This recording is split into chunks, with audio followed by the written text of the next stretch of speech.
જો તમને પણ સવારે પેટ સાફ નથી આવતું, ગેસ એસિડિટી જેવું લાગે છે, પેટ ફૂલેલું લાગે છે, તો આ આયુર્વેદિક ચૂર્ણ ઘરે બનાવો. આ ચૂર્ણ બનાવવા કિચનની ખાસ વસ્તુઓનો અમુક માત્રામાં ઉપયોગ કરવાનો છે. સૌથી પહેલા 50 ગ્રામ વરિયાળી અને 50 ગ્રામ આખા જીરુંને લો.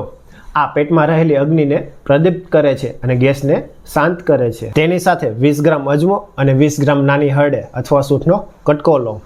આ આંતરડામાં જામેલા જૂના ચીકણા મળને સોફ્ટ કરીને બહાર કાઢે છે. છેલ્લે પાચન વધારવા માટે 10 ગ્રામ સંચળ અને 5 ગ્રામ કાળા મરી લો. આને નવશેકું શેકી લો અને ક્રશ કરી લો. આ થઈ ગયો તમારો આયુર્વેદિક પાવડર. આ પાવડરને રોજ રાતે જમ્યાના અડધી કલાક પછી 1 ગ્લાસ પાણીમાં નાખીને પી જાઓ. સવારે ઉઠતા તમારું પેટ સાફ આવશે અને પેટ હળવું ફૂલ લાગશે. અને જો તમને વર્ષો જૂનો કબજિયાત રહેતો હોય અને લાંબા સમયથી ગેસની તકલીફ રહેતી હોય તો તમારા સ્વાસ્થ્ય માટે આ શનિવારે સ્વસ્તિ આયુર્વેદ પંચકર્મ હોસ્પિટલ સુરત પર ફ્રી પંચકર્મ અને નિદાન કેમ્પનું આયોજન કરેલું છે. અપોઇન્ટમેન્ટ પહેલા લેવી ફરજિયાત છે.